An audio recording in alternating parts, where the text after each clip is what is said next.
da muchísimo gusto estar hoy con ustedes presentando el aula encendida número 26. Es increíble cómo pasa el tiempo de rápido y de un momento a otro han pasado 4 años desde que empezamos con este proceso. Siempre hemos tenido la intención, después de que se entregan los premios cada año, ya acabamos de celebrar la 4ª edición en el mes de febrero, el 18, de tener conversatorios para ir desagregando lo que los artistas han contribuido y ha sido reconocido. En este caso hoy particularmente es importante porque nos van a acompañar 3 artistas que han sido destacados por su obra plástica. En primer lugar, doña Lola Fernández, formada en la Universidad de Costa Rica, Bogotá y Florencia. Su obra combina la técnica mixta, los símbolos caligráficos y la temática social. Fue docente universitaria por 32 años y recibió el Premio Magón en 1995. Es la ganadora del Premio AICA Costa Rica 2025 en la categoría Mejor Exposición Individual en Espacio Estatal. También nos acompaña Jesús Mejía. Jesús es egresado de la Escuela de Arte y Comunicación de la UNA en la especialidad de pintura del año 23. Jesús además es ganador del Premio Nacional de Artes Visuales Francisco Amiguetti del año 23. Obtuvo el 3er lugar en la Bienal Croma del 24 y es el ganador del Premio AICA Costa Rica 2025 en la categoría Mejor Exposición Individual en Espacio Privado. Y también está con nosotros Pablo Murillo, que durante más de 18 años ha trabajado como artista visual, gestor cultural, creador de medios visuales e informático, trabajando en un proceso de hibridación de fotografía, pintura, video, objetos, instalación, sonido, performance y otros. Ha participado en más de 30 exposiciones y proyectos en diferentes ciudades del mundo, entre ellas Madrid, Budapest, París, Miami, Washington, Ciudad de México y Ciudad de Guatemala.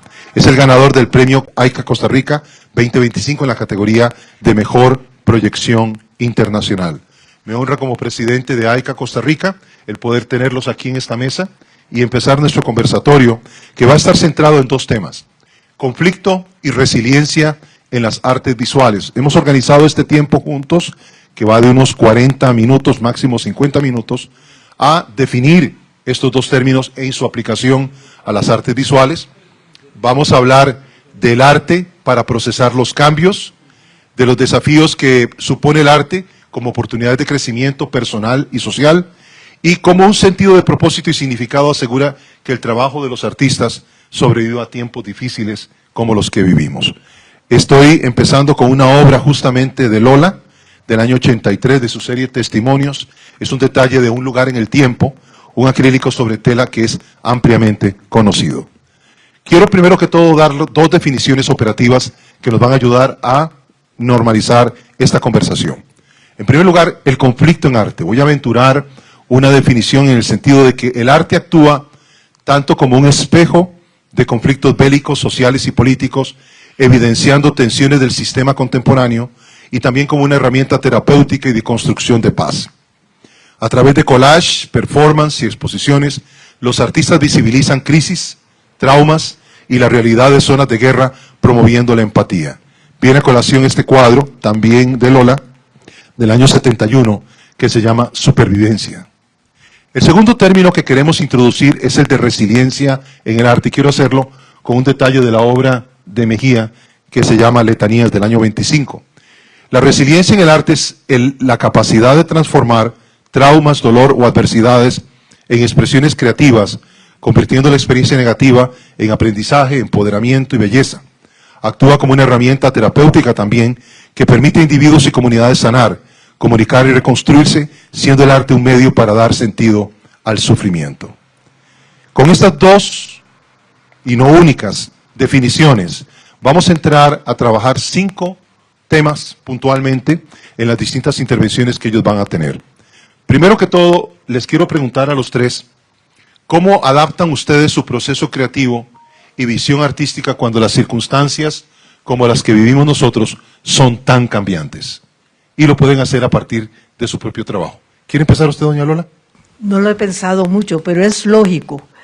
Uno va cambiando, así como uno va cambiando, las circunstancias también, el lugar donde uno vive, si uno parte para otros lados. Entonces, eso todo se va juntando y va haciendo todo un panorama que es muy interesante que también en el arte que uno hace siga ese mismo camino de un cambio, ¿verdad? Porque yo siempre he pensado eso, que no hay que estacionarse cuando se tiene un éxito con ciertos temas, seguir en eso.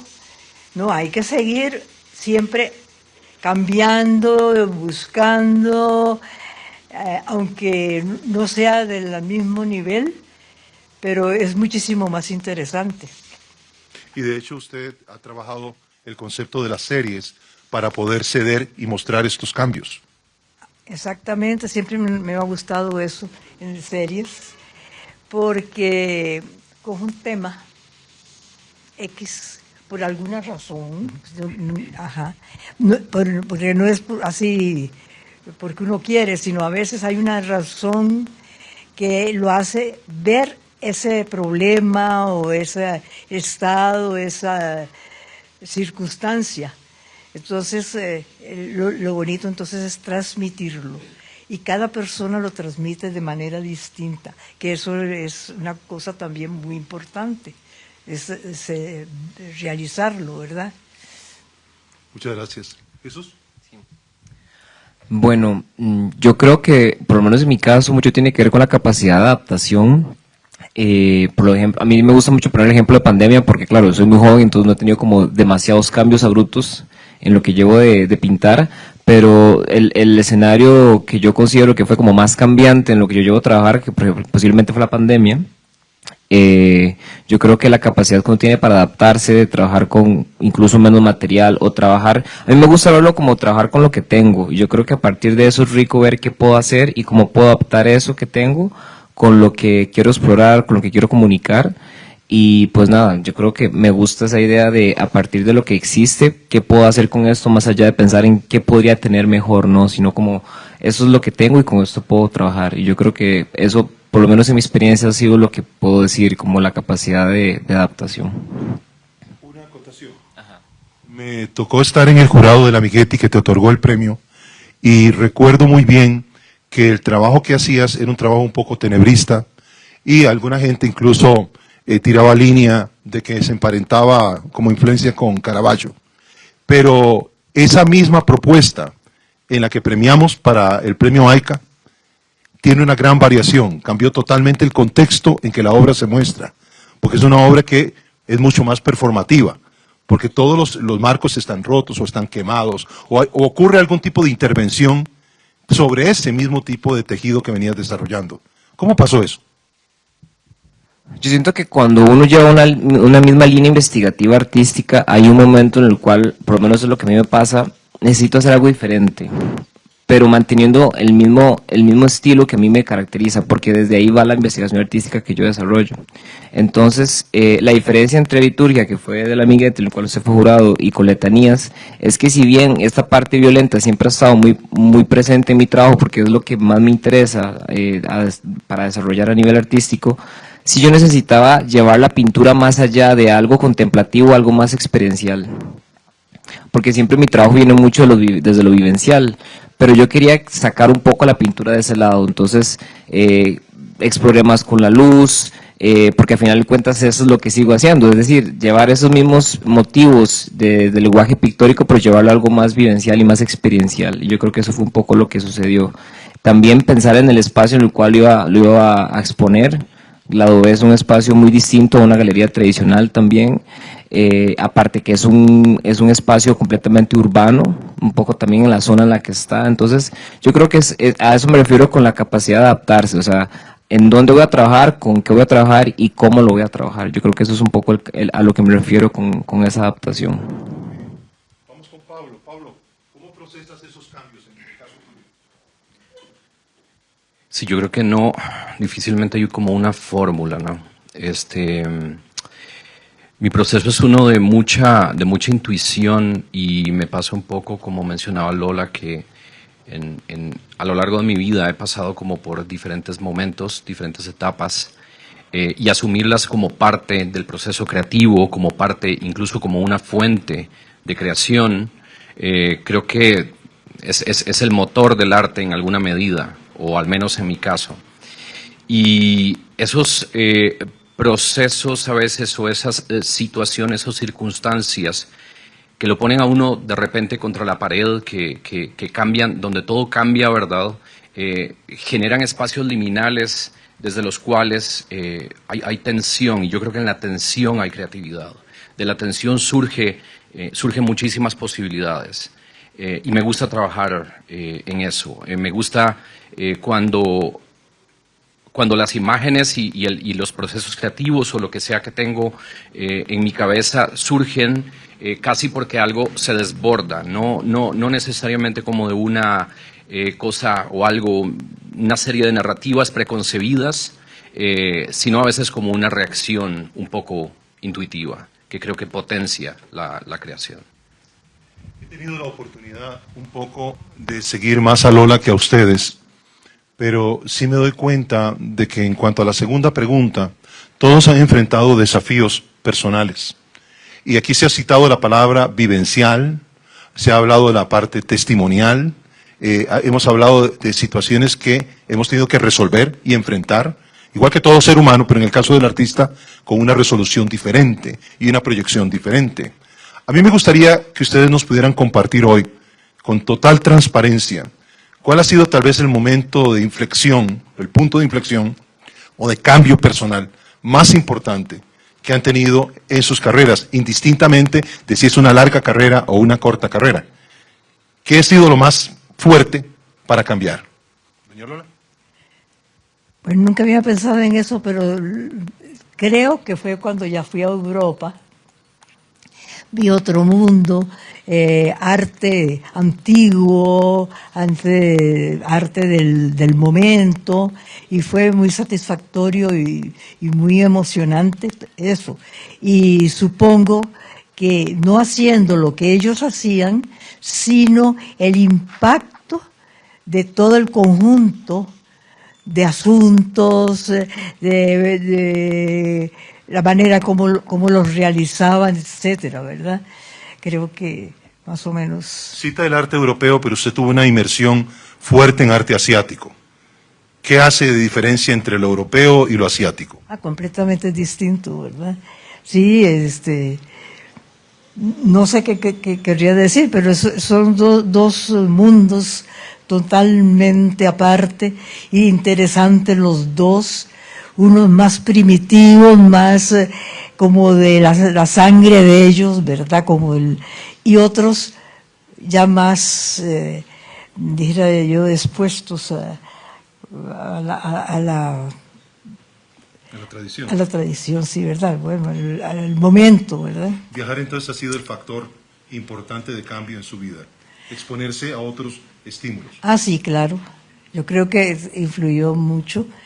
No copiando, porque nunca me ha gustado eso, pero hay un algo en cada movimiento de arte que dice ciertas cosas, y si uno es capaz de poder absorber eso, es maravilloso, francamente, ¿verdad? Para mí esos viajes a Europa y a otros países más allá fueron vitales para mí. Puntos de inflexión. Exacto. ¿Jesús? Yo diría, no sé si va a sonar un poco dramático lo que voy a decir, pero yo creo que un punto de inflexión en mi caso fue incluso con la primera exposición que hice, porque después de esa primera experiencia, que era pues un anhelo que yo tenía desde muy pequeño en hacer una exposición individual, después de esa experiencia, yo soy mucho de hacerme preguntas, me gusta preguntarme mucho, no sé si siempre llego a una respuesta, pero me gusta mucho preguntarme, y me quedé con este cuestionamiento de ¿por qué seguir haciendo exposiciones? ¿A dónde llega esto? ¿Qué gano yo también con estarlas haciendo? ¿Realmente lo disfruto como digo que lo disfruto? Entonces empecé a hacerme una serie de cuestionamientos también. Seguir investigando lo que sigo investigando pictóricamente, ¿realmente vale la pena? Porque también cuando hay ciertas temáticas que uno anímicamente como artista también a veces le tocan más que otras. Entonces el crear un grupo de trabajo para exponerlo también es un gran esfuerzo anímico, físico, económico también. Entonces yo creo que para mí, después de esa primera experiencia de haber hecho una exposición, fue lo que me hizo cuestionarme si realmente quiero seguir haciendo eso, si lo quiero seguir haciendo de la forma en cómo lo hacía. Y yo creo que también un poco por eso en Letanías fue distinta la experiencia, porque venía como arrastrando ese pensamiento de cómo cambiar la forma del cómo ver una exposición o el ejercicio artístico en sí mismo.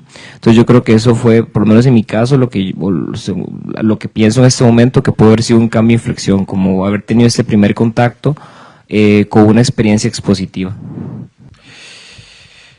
Bueno, es una pregunta que me toca desde lugares muy, muy personales e íntimos. No quisiera tomar demasiado la palabra, pero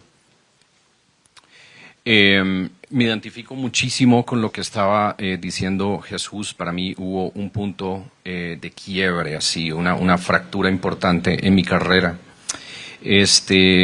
Cuando yo empecé en 2007, 2008, tenía una serie de ideas y pasaron una serie de cosas muy buenas, pero llega 2015 y por ahí yo ya estaba preguntando, haciéndome todas esas preguntas. Me estaba cuestionando, ¿para quién? ¿Para qué? Si Costa Rica es muy pequeño, el contexto es chiquitito, vemos la misma gente, es regurgitar, ¿verdad? Es como comer y estar rumiando las mismas ideas un poco. Y en ese momento murió mi abuelo en 2015 murió mi abuelo, que era mi figura paterna, y le detectaron demencia frontotemporal a mi madre. Ahí inicié un proceso de lo que yo llamo suicidio artístico. Me desaparecí completamente de todos los medios para replantearme completamente. Pero llegó ese punto un poco del que hablaba en un momento hace un rato, un punto donde algo se desbordaba. Cuando mi madre murió hace 2 años, ya yo venía trabajando o venía con un proceso de autorreflexión artística en donde creo que resignifiqué completamente lo que para mí representa ponerme ahí afuera y exponer mi trabajo frente a las personas. Y también eso modificó incluso mi línea de trabajo en términos estéticos de materialidad. Y bueno, para hacer el cuento corto, básicamente ese punto definitivamente, y que fue un proceso, ni siquiera fue un punto de quiebra específico, fue un proceso de 8 años completos de autorreflexión y ver qué sucedía, ¿no? ¿Qué era lo próximo? ¿Qué venía? Algo que sí, para mí emergiendo acá, es el hecho de que todos ustedes lo que hacen, lo que han hecho y lo que harán, va a depender fundamentalmente de una motivación centrada en el propósito. ¿Para qué estamos aquí? O sea, las preguntas sobre cómo exhibo, por qué exhibo, cuál es la relación con el público, qué produzco, qué llevo, qué comunico, vale la pena o no vale la pena. Ese tipo de preguntas reflexivas tienen que ver con por qué hago lo que hago, que es la pregunta de propósito fundamental en la vida. Ahora, eso no está solamente para los filósofos, está para los artistas. Ustedes tres han caminado la ruta del arte y han tomado riesgos y siguen tomando riesgos. Aún doña Lola, a los 99, ¿verdad?, todavía está ahí en las noches trabajando con sus obras, porque me consta que ella es nocturna y lo que le fascina. Pero nuevamente, no sé cómo hizo para levantarse, para venirse temprano aquí, pero yo lo que digo es que cuando uno tiene un sentido de propósito en la vida, obviamente no resuelve todas las preguntas como acaba de decirnos Jesús. O sea, no tengo las respuestas, simplemente sigo haciendo preguntas. Y aquí la pregunta que tengo ahora sobre ustedes es esta. A menudo se ha mitificado el arte diciendo que el arte es como una especie de panacea que resuelve los problemas del mundo, o que el arte cambia el mundo. Después de hacer 40 años o más crítica de arte, me doy cuenta que el arte no cambia el mundo. O sea, puede cambiar la percepción de una persona o un pequeño grupo, pero no cambia el mundo. O sea, el cambio es mínimo. Y sin embargo, seguimos haciéndolo. ¿Vale la pena seguir haciendo arte cuando su impacto es limitado? Doña Lola. Yo creo que sí, siempre vale la pena, sea como sea la situación, ¿verdad? Pero también yo creo que existen las dos cosas. La que usted dice que no existe, ajá, y la otra, ¿no? Porque el arte aparentemente ha sido una necesidad del ser humano. Desde la prehistoria hasta nuestros días, el ser humano ha deseado eso y lo ha hecho. Y eso es importantísimo.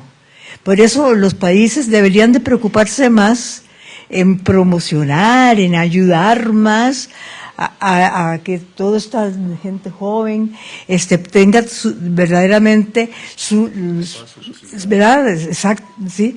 Porque es importantísimo, no solo para el país, sino para el mundo entero.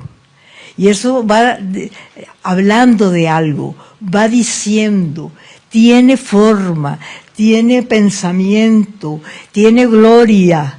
Entonces es tan importante que yo creo que todos deberían interesarse en eso, porque es algo que no existe y de pronto una persona con su cerebro crea ciertas formas, ciertos colores, etcétera, que no existían o aparentemente no existían, pero las encontró.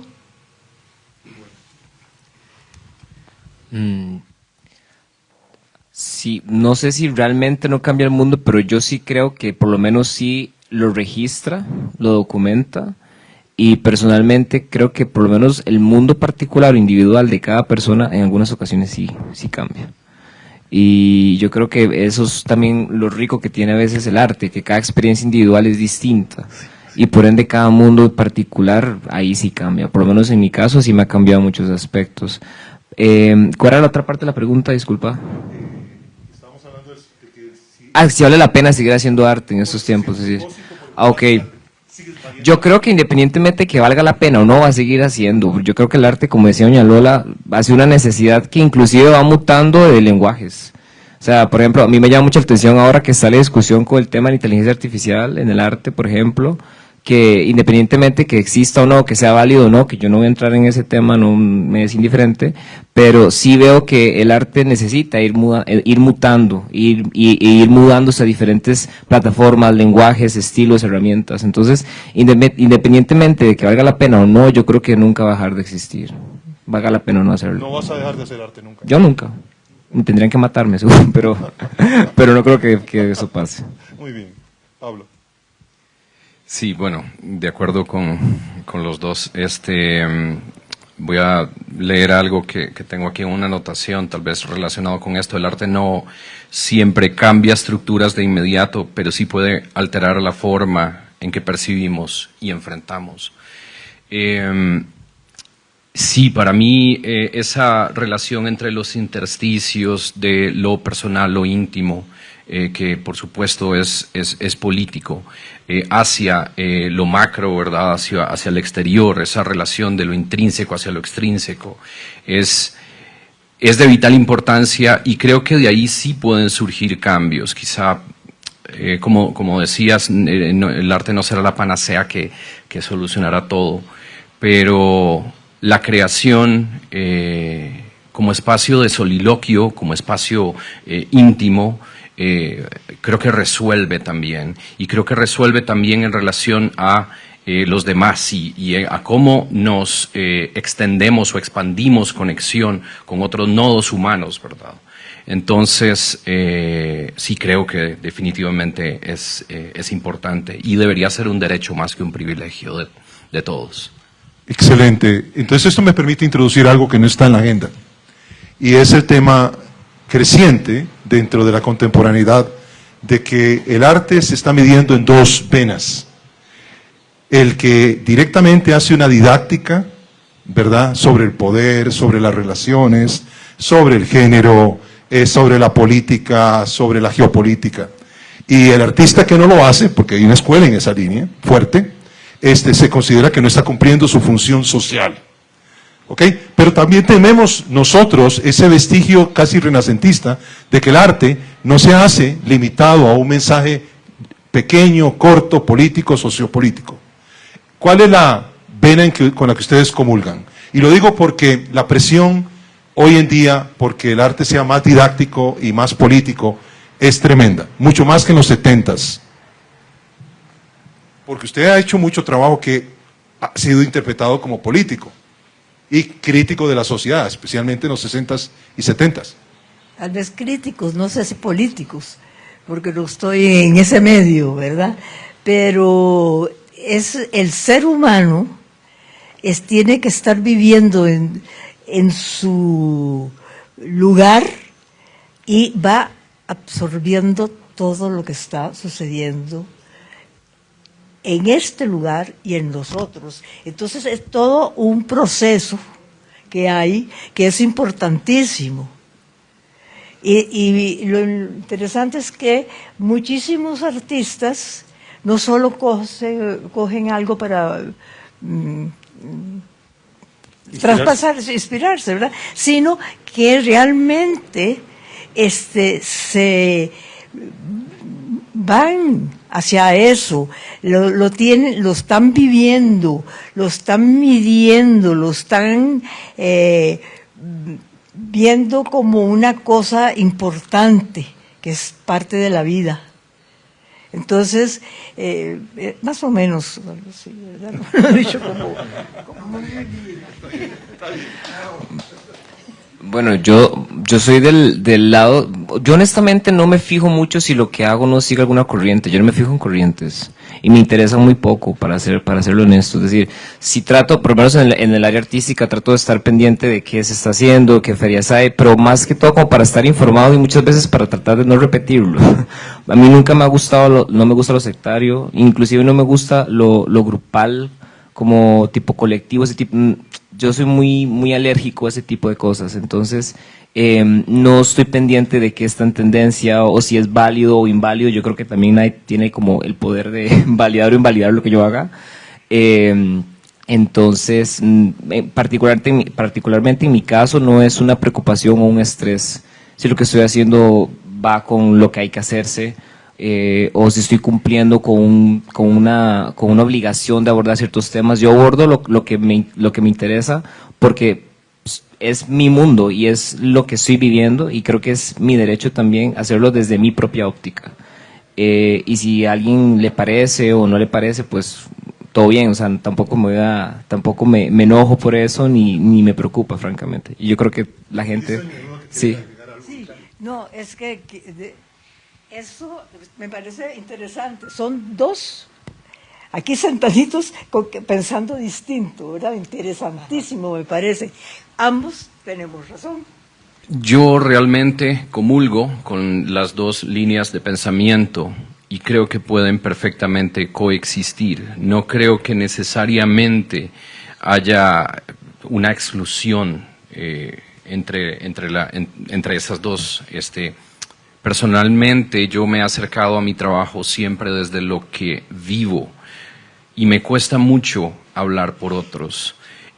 Sin embargo, creo que hay formas de hablar por otros, qué sé yo, respetuosas y empáticas y a veces es necesario porque en los espacios en los que se habla por personas, por ejemplo, en situaciones de opresión, se les da voz a personas que de otra forma no la tendrían.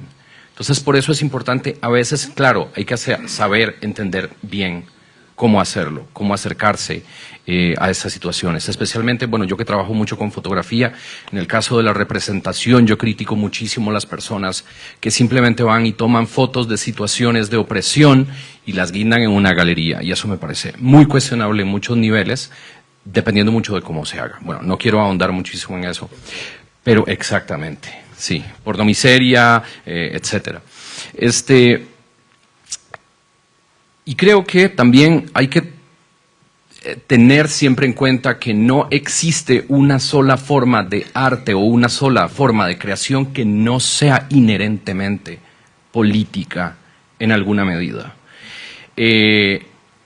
Lo cual no necesariamente significa que sea politizante, ¿verdad? Yo creo que también hay líneas de pensamiento que permiten mucho formas de oportunismo, es decir, de creación porque yo sé que tal cosa va a funcionar en tal medio, o como dice Mosquera, ¿verdad? Mosquera tiene este concepto de la del orientalismo y el fenómeno de Marco Polo, que es como nosotros, el hemisferio sur usualmente se vende al hemisferio norte, y eso genera muchísimo oportunismo, cómo nosotros nos ponemos frente a un mercado que va a absorber bien nuestras cosas. Hay muchas personas que hacen las cosas, ¿cómo decir?, personalizadas para tal público y ya, ¿verdad? Y no porque necesariamente surjan de un lugar genuino desde adentro, ¿no? Y eso para mí, eso siempre lo tengo ahí presente. Y trato de trabajar desde una línea en la cual las cosas para mí son tangibles, se viven, ¿no? Y las puedo materializar a través de esa relación. Todos los artistas tienen que comer. Y el mercado es maldito, perverso, pero necesario. Y sin embargo, el mercado nunca puede decir que realmente es arte, porque cada vez que toca, pervierte lo que se está haciendo. Ahora bien, si tenemos ese mal necesario ahí, y ustedes tres venden, bueno, doña Lola vende, Mejía vende, y aunque vos hagas instalaciones y hagas labores performativas, eso también tiene su forma de sustento económico. Si no, no sería viable, no sería sustentable. Entonces, la pregunta que tengo para ustedes es, y va a ser un poco idiota como la voy a hacer, pero me perdonan, a veces las preguntas idiotas no importan. Lo que importa son las respuestas inteligentes de ustedes. ¿Estarían dispuestos, viendo su vida completa o en proceso, a vender su alma al diablo para tener éxito en ese tipo de enfoque Marco Polo, sur anhelando ser norte? No. Demasiado tarde. Y además nunca lo había hecho. ¿Nunca le interesó? No. Pero usted vendió. Bueno, y viera que poco relativamente, si usted va a la casa, ve el montón de cuadros que tengo ahí. Muchos sí. Yo no sé por qué, seguro se corrió la voz, o que eran muy caros, o que a mí no me gustaba vender, pero ahí tengo un montón de cuadros. Bueno, y hay cosas que podamos ir a comprar, porque a mí me interesa una obra suya pronto. Bueno, vayan a visitar, ahí vemos, ¿verdad? Eso es cuestión de ver. No, porque su obra realmente tiene un lugar en la historia del arte de este país y más allá. Y es lamentable a veces que no se valore eso en términos de coleccionismo. Yo entiendo el dilema, pero nuevamente, ¿le gustaría haber vendido más? Pues sí, tal vez, porque el arte es para que otra gente lo vea, no solo uno, ¿verdad? Pero no sé qué pasó, corrieron la voz por ahí, o que a mí no me gustaba vender, o que era carísima. Lo cierto es que, gracias a Dios, digo ahora, porque tengo un montón de cuadros en la casa. O sea, si usted viene y me visita, va a ver usted todo lo que tengo ahí. Entonces, da lo mismo. Es una invitación hoy a los coleccionistas a que pongan atención. En mi caso, pues, no sé, si yo siento que me pondría a pensar qué es realmente esa definición de éxito. Porque si es que cada cosa que haga se venda, pues no sé si yo aceptaría eso. La verdad es que me gusta pensar en mi caso particularmente, no sé, el compañero doña Lola, ya esa institución pues no la voy a cuestionar, pero en mi caso la pintura no es mi principal fuente de ingreso en absoluto. Entonces me gusta que sea así, porque sí siento que la pintura no tiene ninguna responsabilidad de cumplirme nada a nivel financiero. Entonces siento que eso me permite tener la libertad creativa de hacer lo que quiera, como quiera, porque no se lo debe a nadie. Es bajo mi propia necesidad. Entonces no sé si yo estaría dispuesto a eso. Me gusta más pensar en que mi trabajo beba de lo que necesita en su momento, pero que no esté atado a ninguna responsabilidad financiera alguna. ¿Quiere agregar algo, doña Lola? Sí. Antes de Pablo. Es que tiene toda la razón él. Uno no pinta para vender, para hacer plata. Uno pinta porque le nace... ¿verdad? Del corazón, de su pensamiento. Entonces, a mí no me importa que vendí o no vendí. Me hubiera gustado pero sí he expuesto mucho, ¿verdad? Entonces, estoy cumpliendo con la función de que la gente conoce mi pintura. No solo aquí, sino afuera también. He tenido esa suerte que me han invitado por todo lado, ¿verdad? Entonces, yo creo que cumplió la función. Está cumpliendo la función. Exactamente, para eso yo trabajé en la Universidad de Costa Rica dando clases, para tener plata. Pero no, exacto, pero no para vender, ¿verdad? Sí, yo concuerdo, es una amalgama de lo que están diciendo. Yo tampoco dependo, digamos, económicamente de vender, y he vendido en momentos, he vendido bien, he vendido mal, he regalado, y como Lola tengo la casa llena de trabajo que no se ha vendido, pero para mí, y creo que nos pasa casi a todos los artistas, ¿no? Y más en Costa Rica. Pero para mí es importante, antes de eso, no traicionarme, no traicionar una voz, esa voz que, de nuevo, intuitivamente, yo creo mucho en la intuición, me dice que algo está bien o no está mal. No sé si vendería mi alma al diablo en ese sentido. He tenido oportunidades en las que he dicho que no a muchas cosas. Me he encontrado con el diablo más de una vez. Y las conversaciones pues no han fructificado. Entonces, hasta el momento creo que diría que no. Digo, sí. Una última pregunta antes de pasar a las preguntas de los asistentes. Gran arrepentimiento en sus carreras. Y antes de decir eso, algo que se me olvidó observar y que es muy importante. Cuando yo escribí Doña Lola, siempre escribo de que ella pinta a partir de la intuición. Cuando vos abriste tu explicación sobre tu proceso, la intuición. Cuando escuchamos a Mejía, otra vez, estamos hablando de un artista, no es que son irracionales, ninguno de los tres, pero la intuición juega un gran papel en esa revelación, en esa iluminación para desarrollar sus conceptos y su práctica artística. Hay algo de lo que ustedes profundamente se arrepienten como artistas. Y puedo plantear una pregunta adicional. ¿Qué harían ustedes para cambiar eso en 3 años, si pudieran cambiarlo? ¿Hay algo de lo que se arrepienten? ¿Y qué podrían hacer en los próximos 3 años para cambiarlo, si realmente quisieran cambiarlo? Doña Lola, ¿se arrepiente de algo? De nada. A ver, otra vez dígame.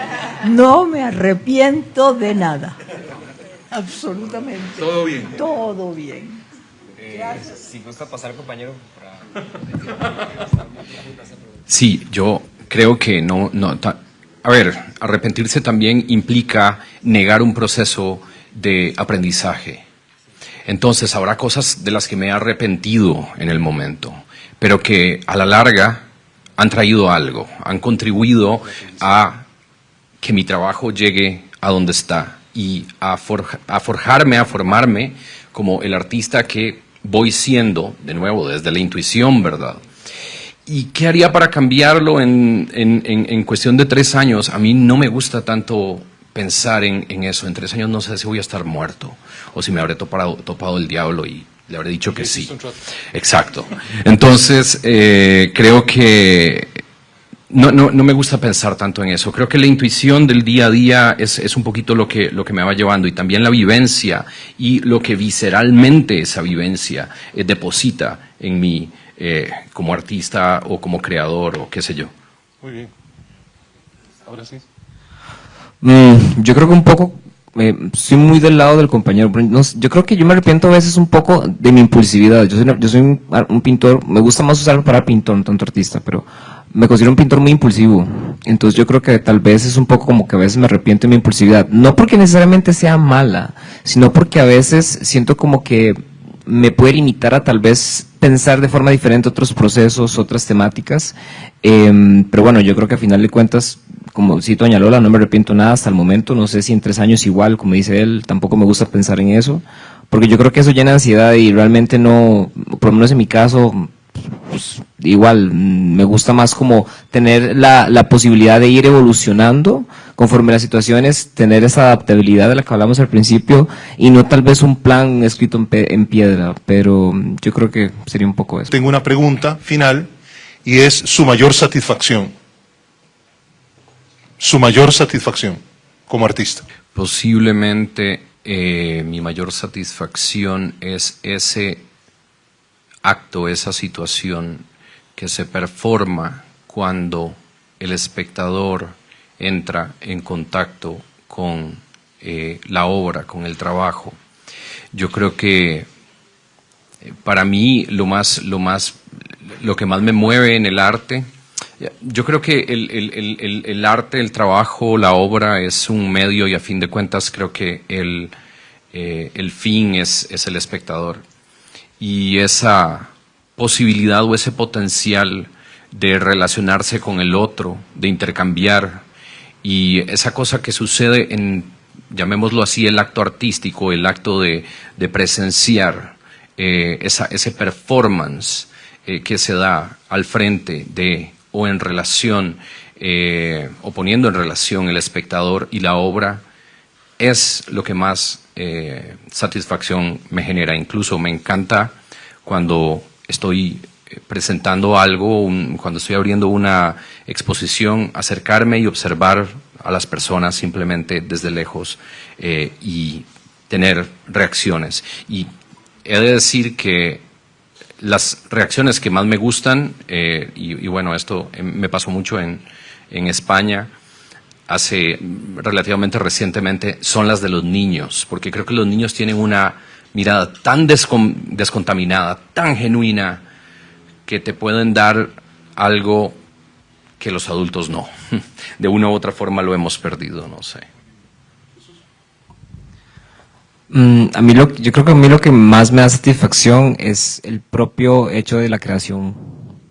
O sea, para mí en el ejercicio del estar, como diría un profesor mío, en el hecho pictórico, en ese proceso para mí es lo que más disfruto. Estar encerrado en mi estudio trabajando, y a veces me da una especie de rush así, donde el cual estoy tal vez escuchando música que me gusta o simplemente silencio, y estoy disfrutando del propio ejercicio de la creación con el olor del material y ver como mis ideas plasmadas en la bidimensionalidad. Yo creo que eso es lo que más me da satisfacción. Lo que más le satisface. Bueno, primero mi familia y mis hijos. y haber tenido la oportunidad, ¿verdad?, de pintar, es decir, de aprender a pintar, de haber ido a Europa. Primero fui a Colombia y después a Europa. Y entonces eso me ha llenado mucho el espíritu. Ha sido muy positivo para mí. Y no es copiar, no. Es el ambiente, es lo que se presenta, lo que hablan, lo que dicen. Porque copiar es lo peor que le puede pasar a una persona, ¿verdad? Entonces, no, he sido muy tranquila, eso es otra cosa importante. He tenido una vida tranquila, muy buena, y bueno, eso es. Y hay que reconocer algo, doña Lola, que usted fue realmente, digamos, aquí ha habido mucha discusión sobre el inicio de la no figuración o la abstracción, como le quieran llamar, pero definitivamente han sido mujeres las que han hecho la incursión principal. Estoy pensando en algunas obras incipientes de Margarita Bertó, estoy pensando en Carmen Santos Fernández, que curiosamente en el 58, cuando se inaugura el Museo de Arte Moderno en Chapultepec, usted expone también allí. Sí, tengo el acta. Y en esa acta está Carmen como primera abstracta costarricense en México y usted. Y han sido mujeres las que han llevado este ámbito de vanguardia de la no figuración adelante en este país desde fines de los años 50. Estuvo interesante, sí. Y tuvimos bastante suerte porque fuimos invitadas, por lo menos a mí, que es lo que puedo asegurar, invitadas a otros países a exponer y todo. Fue una época muy linda, muy movida, muy verdaderamente jugosa, diría yo, para seguir viviendo, ¿verdad? Y ahora que a lo que llegué, 99 maracandacas. Muchas gracias. Muchas gracias a todos y a todas por acompañarnos esta tarde. Nada más quería agregar una pequeña cosa. Eso lo puedo relacionar a lo que estabas diciendo, incluso a este tema de la impulsividad, porque a mí me ha pasado en algún momento. Bueno, yo también. Yo tengo formación de pintor también. Yo practico en varias disciplinas. Y como pintor me pasa que a veces por cierto nivel de impulsividad, y esto lo digo metafóricamente, ¿verdad? Mando al carajo una cosa por algo exacto, por algo que sucedió y que tal vez no amé en el momento, ¿verdad? Pero incluso es también lindo abrazar el error. Y yo creo que aprender a abrazar el error también permite transformarnos, ¿no? Voy a hacer nada más unas observaciones puntuales sobre ustedes tres, como una lectura, ¿de acuerdo? No quiero ser irrespetuoso. Artistas que se alimentan de su intuición, los tres con un carácter fuerte, porque el que no conoce a doña Lola de profesora, no sabe que detrás de esta dulce abuelita hay una señora de un carácter tremendo. A los que han sido alumnos tienen que ser testigos hoy. Así es que no se engañen.